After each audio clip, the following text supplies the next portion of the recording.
All right, you know what it is. This was about mental illness in the prison, man. All right, we're going to give you mental illness in the prison.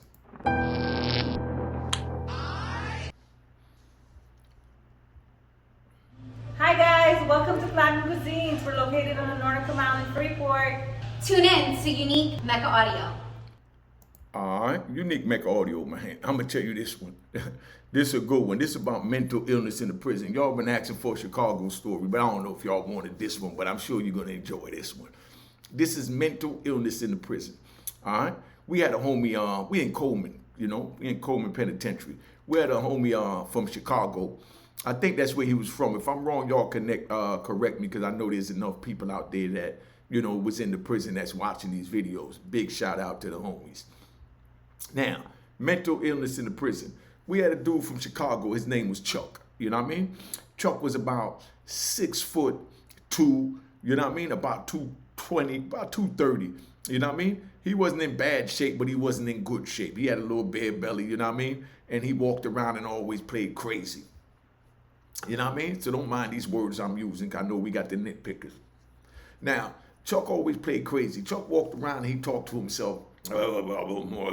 And he got his own language. Nobody know what he talking about. Like, he'll come up to you in the unit doing the night. You know what I mean? And do like, huh? You know what I mean? And you're like, you know what I mean? So we know he want a soup. So, of course, we gave him a butt naked soup. You know what I mean? So we gave him a little butt naked soup, and Chuck was cool. Chuck spent all day. He spent all day out on the compound looking for cigarette butts and chew.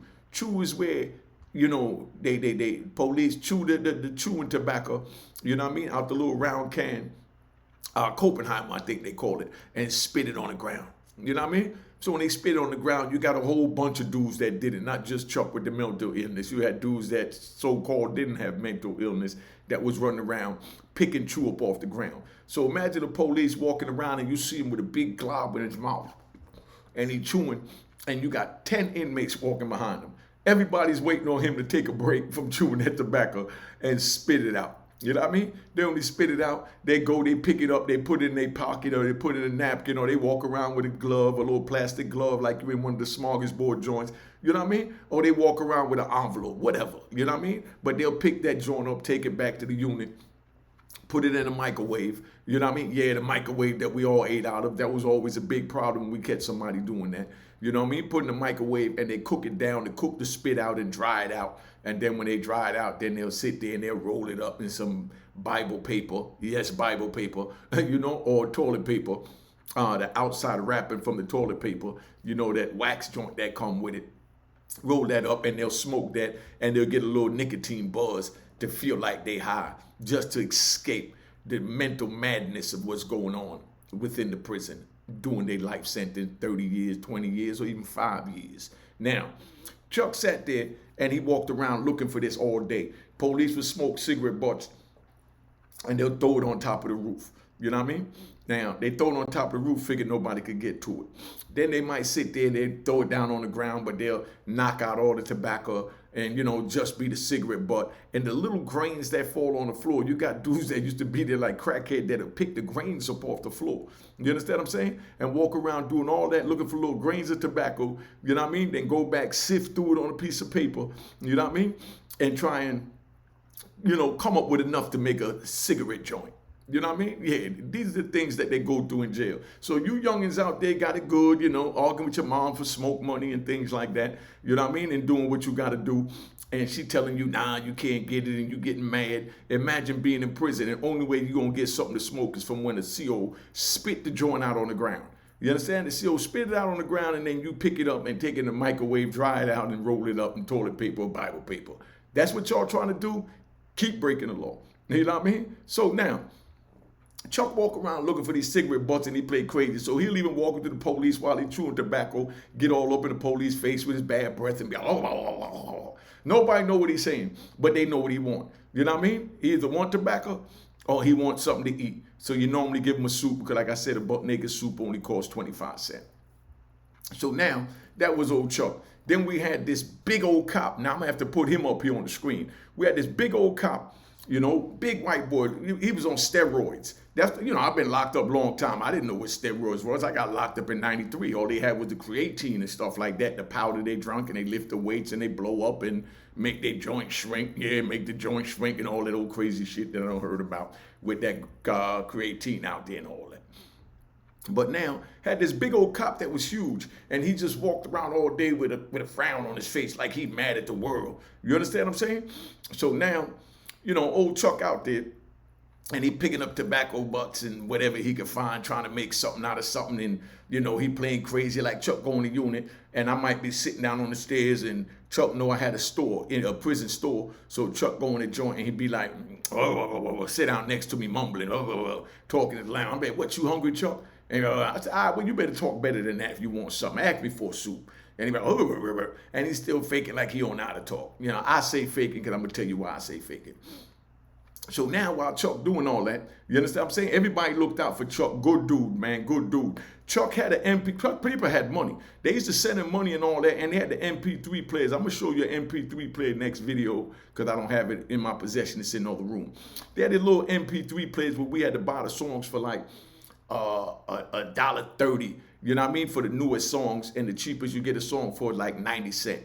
But, you know, we had to buy the song. So some dudes, you know what I mean? Like my man from Florida, Dewey, big shout out to Dewey. That's Ben Yahweh's son. You know, Dewey had a joint that had like, you know, 5,000 songs on it. But the only thing is, each song costs $1.50. So imagine how much he paid the government to buy these same songs that we downloading out here for free. We pay $1.50 for every download.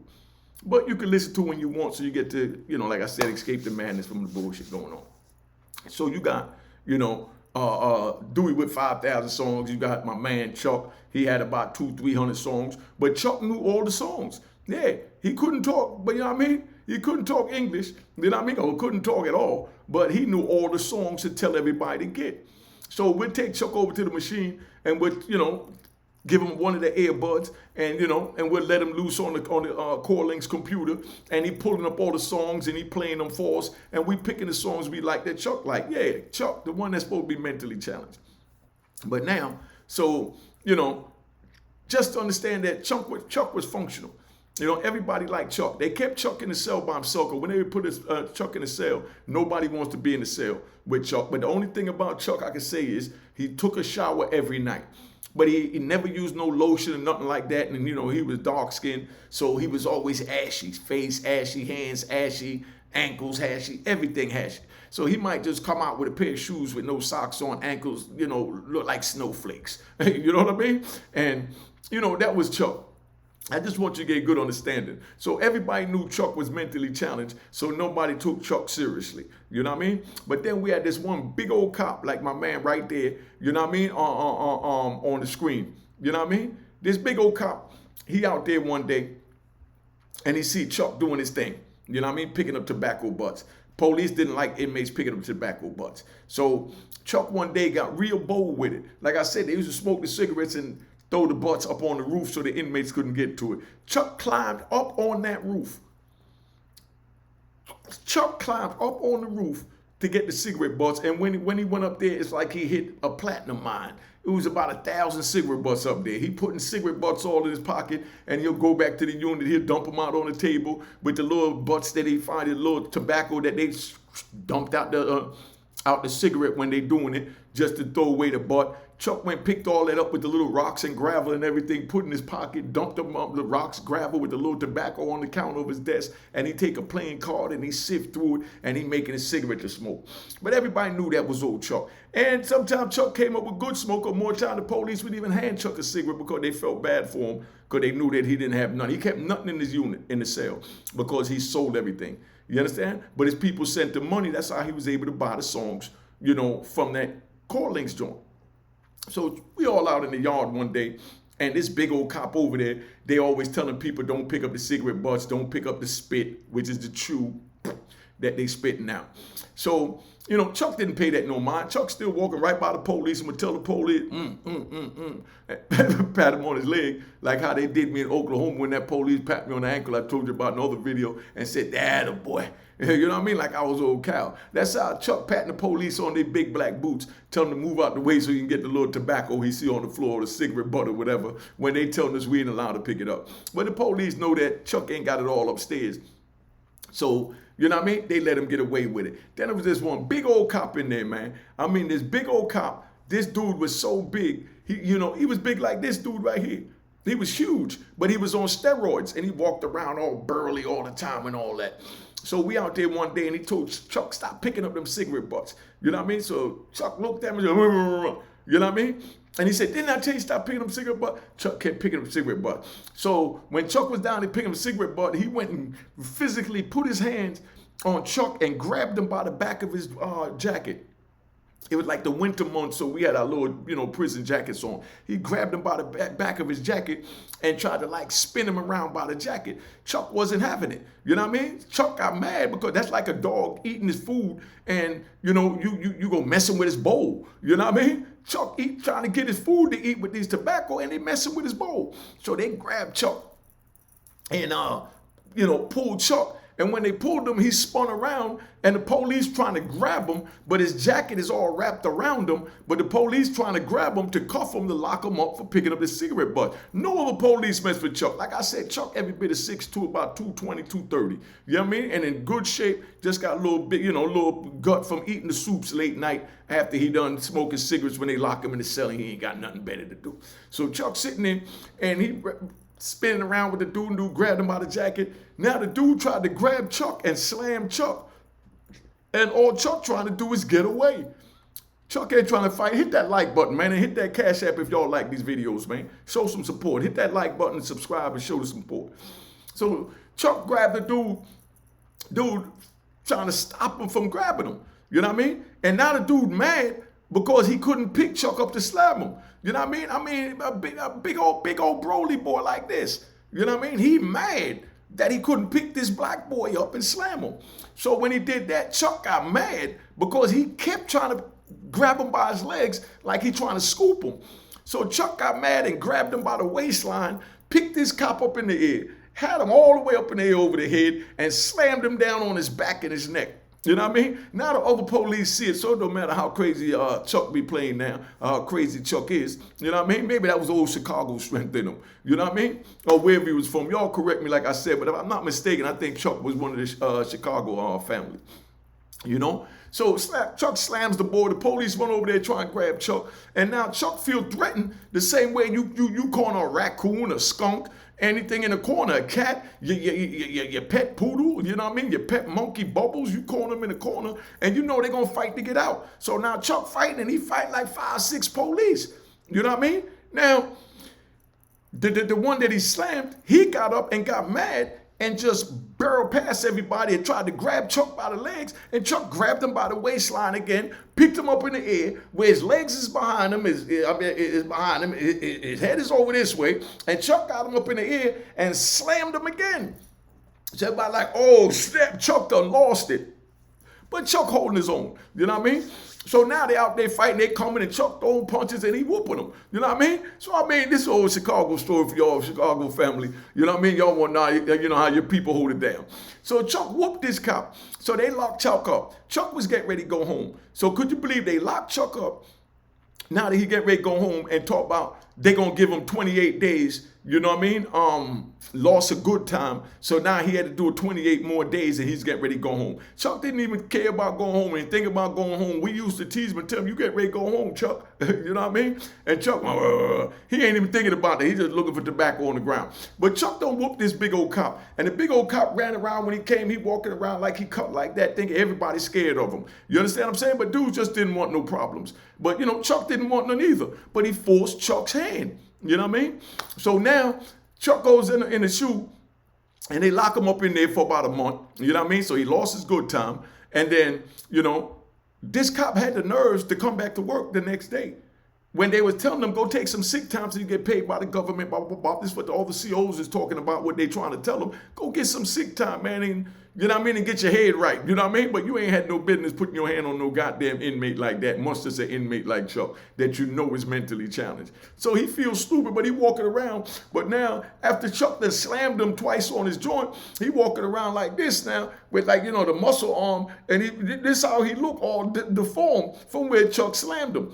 So everybody's saying, you know, when he walked by, they be like, yeah, that's that Chuck work. That's that Chuck work. You know what I mean? That was Chuck work. You know what I mean? And like I said, he walking arm all stuck out, looking all crazy. So now they getting ready to let Chuck out. But being that Chuck crazy, he ain't connected to no gang or nothing because, you know, Chuck has got his own language doing him. They let Chuck out.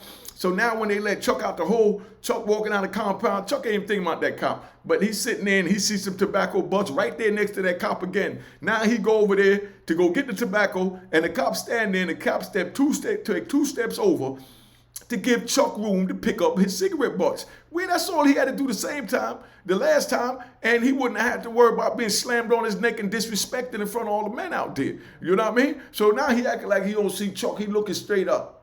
Like he got an attitude, and Chuck all on his feet picking it up. Chuck didn't even care nothing about that. You know what I mean? So now, Chuck out there. So a month go by, and I'm in the unit with old Chuck. Chuck come over there, So you already know what that means. He wanted a butt naked suit. So I give him a little butt naked suit, but if he knocked the cop out, I gave him 3. You know what I mean? No disrespect. But I give him 3 soup. So he go over there and he start cooking it. And one thing about Chuck, you know what I mean? He'll get the food and he'll never say thank you. Because he always playing crazy. So he sit there and he go hook up his soup and he chilling. So I go in his cell. I said, damn, Chuck, you ain't even say thank you. He said, still ain't saying thank you. So he mumbling, having a whole conversation about something. I don't know what the hell he talking about. You know what I mean? I'm like, damn, Chuck, when somebody gives you something, you're supposed to say thank you. And he's like, but I'm just really wrecking. I don't care about no thank you. I don't even like my homies to tell me thank you. But anyway, so we up in the joint. So I said, Chuck, when you going home?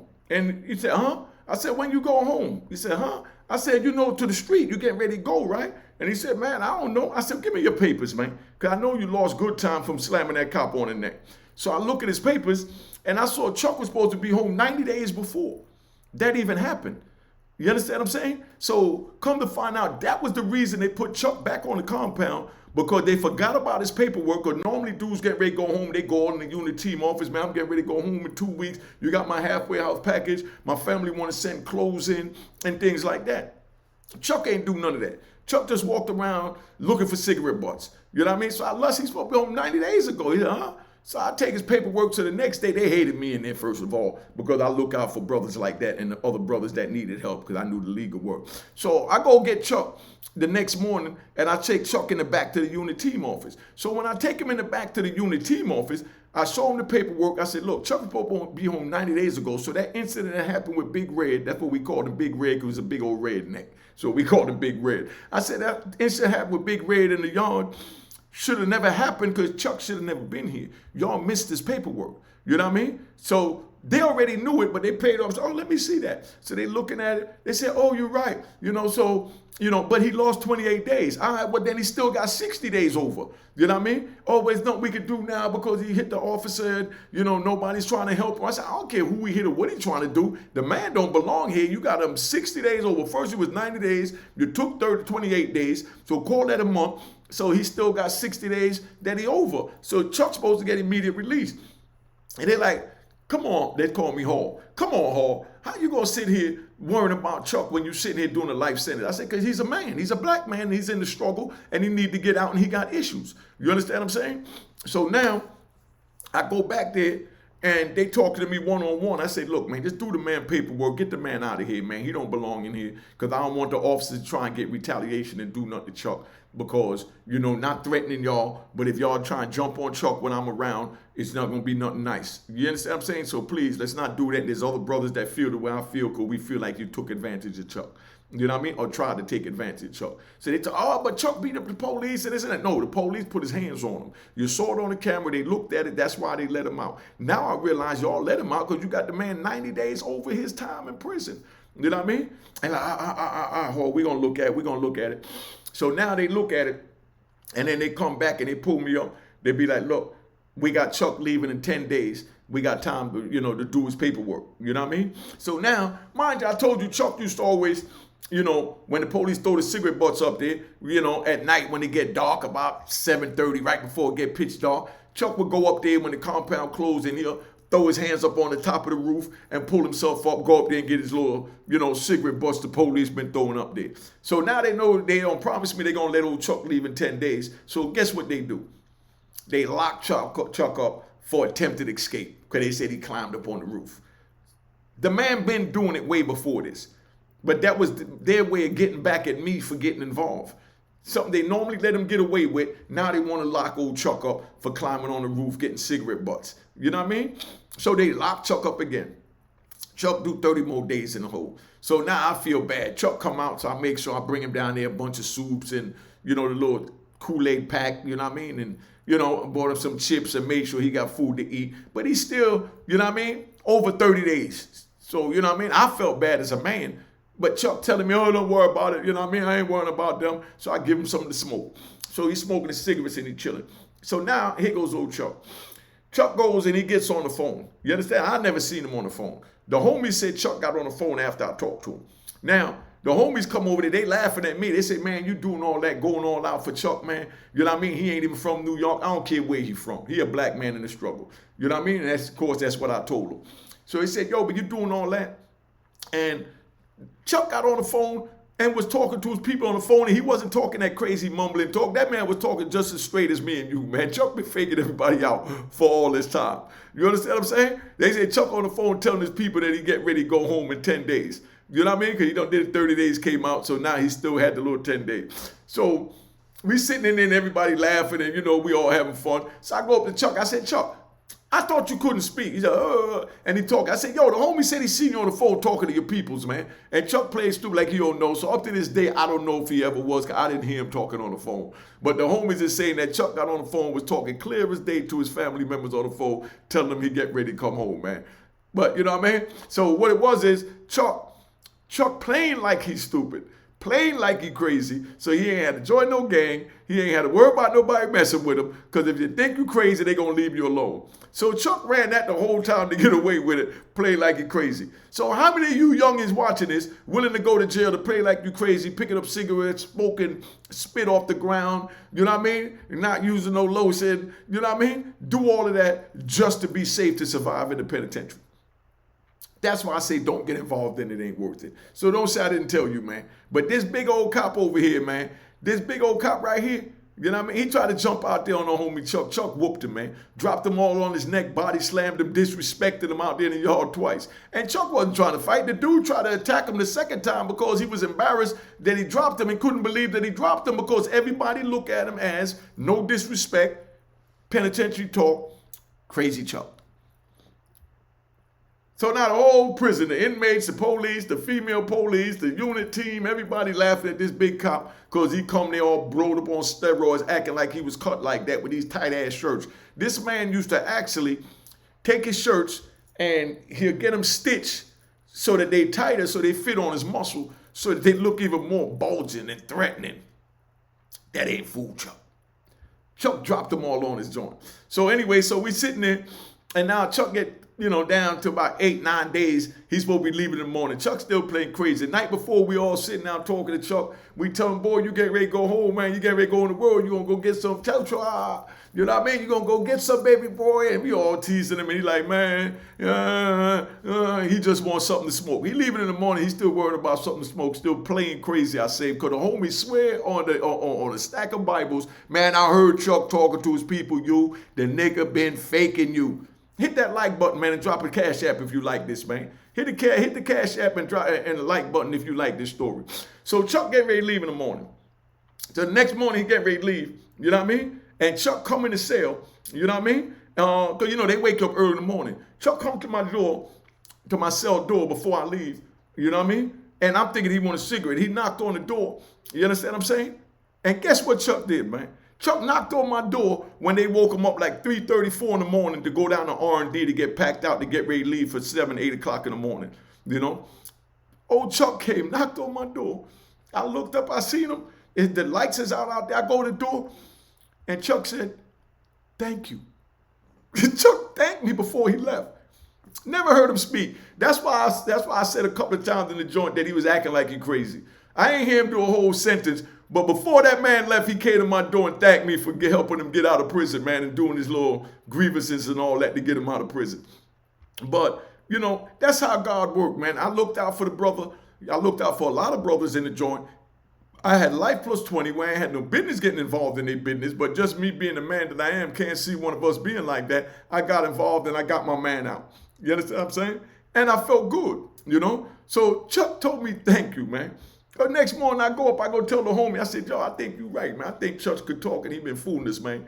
You know what I mean? He said, man, I'm telling you. He said, why all of a sudden you believe me? I said, that man came to my door about 3:34 in the morning. I get up, go to the door. I'm thinking he wanted a cigarette or butt naked soup. I'm getting ready to flatten it because we'll take the little butt naked soup and we'll put it on the ground, we'll flatten it real flat and turn it to damn near rice grain so it's thin. You know what I mean? Because, you know, they come in little cubes so we can slide it under the door. I'm thinking Chuck wanted the soup and he coming back for a medical or something. You know what I mean? Or he wanted something to eat before he leave. But I came to the door and Chuck said, thank you. You know what I mean? The man never said thank you the whole time I was there with him 2-3 years. You understand what I'm saying? You know, and I was there 5 years. About 3 years I was there with old Chuck, man. But, you know, that's the moral of the story, man. So just letting you youngins know, don't go in there, don't go faking, acting like, you know what I mean? You crazy to survive. If that's what you want to do, you do it. But the easiest way to avoid that is not to get involved. Don't say I didn't tell you. The easiest way to avoid that is not to get involved. And I'm telling you and I'm telling you now. So it is what it is. I'm about to tap out. I hope y'all enjoyed this story because, you know, I enjoyed telling this story. But now, a word from our sponsor.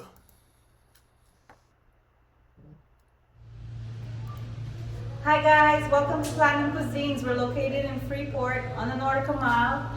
Just wanted to introduce my partner, Amy. Hi guys, how are you? And this is my sister-in-law, Diana, another partner. I just ask that you come support our minority-owned business. We serve Asian fusion, Caribbean cuisine, and we have a beautiful restaurant located on the Nautical Mile in Freeport, New York. And we're asking that you come check us out and also make sure to tune in to Mecca Audio TV.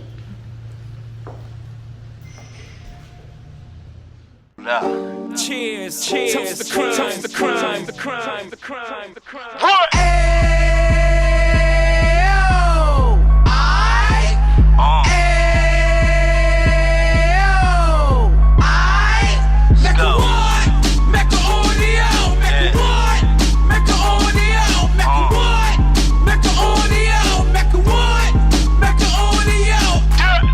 Fresh out the can of 26, he back on the strip, getting back in the mix. What he mentions a gift. You stand up 10 toes down, and I suggest you pay attention to this.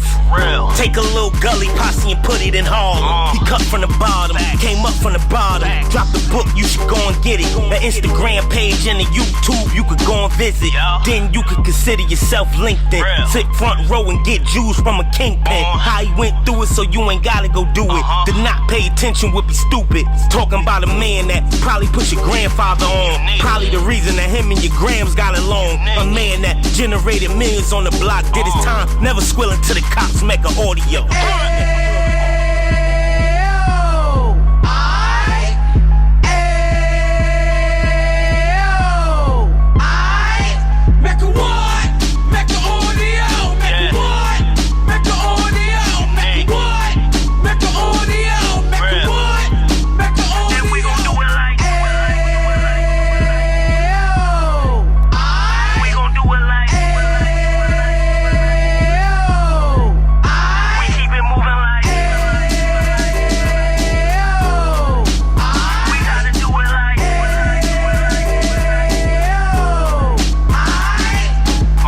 Get it live like 2 G's in the 90s. Drop top beamer so shiny. I let shorty go, she was whining.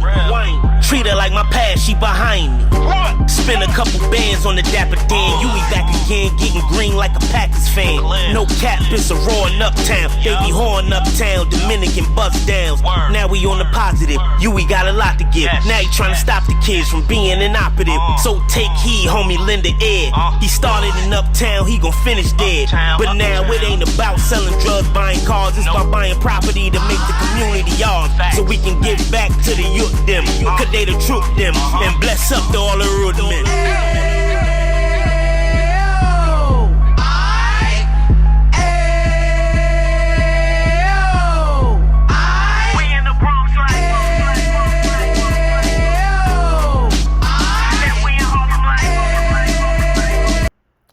You know what it is, man. Unique Mecca Audio, man. Cop the book of Rowan Harlem, man. Cop the book of Rowan Harlem at rowanharlem.com. Fire, audio book, the whole nine. All right.